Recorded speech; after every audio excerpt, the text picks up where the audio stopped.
អូខេសួស្តីបងប្អូនទាំងអស់គ្នាអញ្ចឹងថ្ងៃនេះគឺជាថ្ងៃទី1ដែលខ្ញុំបាន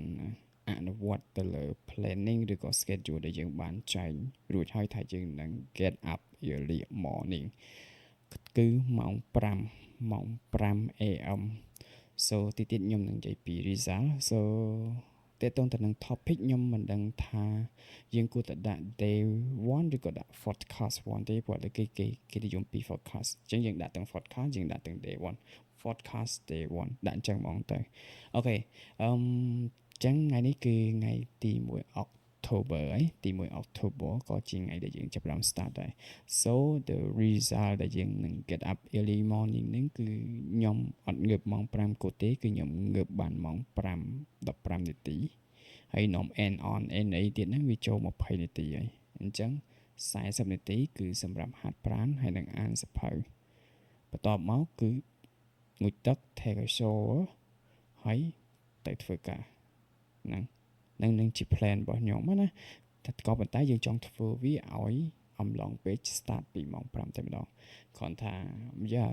លើកទី1ហ្នឹងគឺវេទនាមែនតើបងប្អូនទម្រាំតែយើងយកឈ្នះខ្លួនឯងបានណាមិនងាយទេខ្ញុំនិយាយធំដាក់ម៉ោងរោរាល់ដងឲ្យតែដាក់ម៉ោងរោចង់តែបិទម៉ោងរោឲ្យដេកតទៀតតែមួយសារនេះដោយសារតែយើងមាន plan ច្បាស់លាស់យើងមាន schedule ច្បាស់លាស់ប៉ុណ្្នឹងហើយនៅអត់ចង់យកឈ្នះទៀតម៉ែអាហ្នឹងខ្ញុំធ្វើជាវីដេអូហងចុះបើសិនជាខ្ញុំអត់ធ្វើជាវីដេអូខ្ញុំមិនថាចាំស្អែកចាំងើបលឿនហើយពេលស្អែកបន្ទាប់ចាំស្អែកចាំងើបលឿនទៀតអញ្ចឹងយើងធ្វើជាវីដេអូដើម្បីយើងមិនថានិយាយឬក៏យើង review ពី result របស់យើងក្នុងថ្ងៃហ្នឹងថាតើយើងបានធ្វើដូចអ្វីដែលយើងបានមិនថាដូចអ្វីដែលយើងបានរៀបចំ schedule ឬក៏គម្រោងការឬអត់តែជាក់ស្ដែងខុសតែគ្នា20នាទីហើយអា20នាទីពីម៉ោង5គត់រហូតដល់ម៉ោង5:20នាទីហ្នឹងអូយវេទនាណាស់ពុត pen on and មិនងាយទេខ្ញុំថាមិនងាយគឺមិនងាយហើយអូយ non fighting ខ្លួនឯងបានអញ្ចឹងបន្ទាប់ពីយើងងើបហើយខ្ទង់ម៉ោង5:20ខ្ញុំក៏ចាប់ផ្ដើម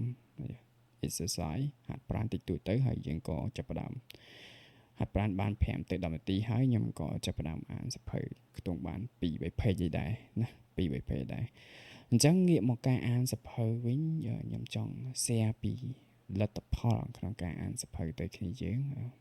ពីមុនខ្ញុំមិនដែលអានសៀវភៅពេលព្រឹកទេសូព្រឹកឡើងខួរក្បាលរបស់យើងក៏អត់ស្លាស់ដែរវាមិនដឹងជាមិនណាមានគ្រឿងអីកាត់ឡើងក៏ប៉ុន្តែនៅពេលដែលខ្ញុំស្ដាប់វីដេអូគេថាការអានសៀវភៅជាការលាងជ្រះមិនណាលាងជំរះនៅខួរក្បាលរបស់យើងណាមិនបំពេញព័ត៌មាននេះគឺជាការលាងជំរះនៅខួរក្បាលរបស់យើងច្រោះព័ត៌មានល្អណាហើយធ្វើឲ្យខួរក្បាលរបស់យើងហ្នឹងការគិតកាន់តែមានប្រសិទ្ធភាពក៏ប៉ុន្តែអ្វីដែលខ្ញុំចាប់អារម្មណ៍ហ្នឹងគឺការលាងជំរះខួរក្បាលការខ្ញុំអនុវត្តដែលអត់អានសៀវភៅពេលផឹកតែយើងធ្វើពីមុនណាត្រឡប់ពីមុនណាគឺផឹកឡើងឲ្យតែធ្វើដំណើរតាមផ្លូវអារឿងនេះរឿងនោះចេះតែកាត់ចូលមកវាញ៉ៃពេលខ្លះអត់ចាប់អារម្មណ៍ថាយើងកំពុងតែបើកបរតាមផ្លូវទៀតក៏ប៉ុន្តែផឹកមិញគឺខ្ញុំមានអារម្មណ៍ថាអូខួរក្បាលឯងអត់មានកាត់អីទេបន្ទាប់ពីអានសៀវភៅហើយអត់យល់ខ្ញុំអត់យល់lạiនឹងដែរអញ្ចឹងណាយើងអត់យល់lạiនឹងដែរ so ចាំមើលលទ្ធផលនឹងថ្ងៃស្អែកថាតើបន្ទាប់ពីយើងអានសៀវភៅហើយវាដូចទៅនឹងថ្ងៃនេះឬក៏អត់អញ្ចឹងណាយើងចាំមើលនៅ episode ឬក៏ podcast 2ណាថ្ងៃទី2ថាតើលទ្ធផលនៃការអានសៀវភៅវាមិនដែរហើយខ្ញុំនឹងមិនថា review ពីលទ្ធផលពីមួយថ្ងៃទៅមួយថ្ងៃហើយខ្ញុំនឹងផុស everyday ហើយបើសិនជាយើងមានមិនថាសេវាពេញខ្ញុំនឹង live នៅក្នុង YouTube ហើយវីដេអូនេះខ្ញុំផុសនៅក្នុង YouTube only ណាបងមានអ្នកមើលក៏អត់ទៅយើងគ្រាន់តែ follow up ខ្លួនឯងធ្វើម៉េចឲ្យ hit នៅអ្វីដែលយើងបាន plan នៅអ្វីដែលយើងបានរៀបចំ schedule ទុកសម្រាប់ខ្លួនឯងអូខេអញ្ចឹងមួយវិញទៀតកម្រងខ្ញុំចង់ទៅដល់កន្លែងម៉ោង 7 AM ដើម្បីយើងញ៉ាំអាហារយើង break if ហើយយើងចូលធ្វើការម៉ោង 7 កន្លះម៉ោងហើយ plan បន្ទាប់ទៀតគឺខ្ញុំចង់ចេញម៉ោង 6 កន្លះ 6 កន្លះ PM 6 កន្លះ evening ក៏ប៉ុន្តែជាក់ស្ដែងថ្ងៃហ្នឹងគឺយើងចេញចូលម៉ោង 7 ដោយសារតែការងារ level ខ្លាំងអញ្ចឹងណាហើយធ្វើដំណើរតាមផ្លូវខ្ញុំមាន plan នឹង live video ឬក៏ធ្វើជា video តែបើសិនជាយើងធ្វើជា video គឺវាត្រូវយកមកកាត់តឬក៏ត្រូវតែបញ្ចូលវាញ៉ៃអញ្ចឹងកម្រងគឺ live ច្រើនជាងធ្វើ video ទាំងធ្វើដំណើរតាមផ្លូវទាំង back មកវិញមូលហេតុដែលខ្ញុំនិយាយថា live គឺដោយសារតែមិនថាខ្ញុំមកព្យាបាយខ្ញុំគឺជាងជិះឡានទេ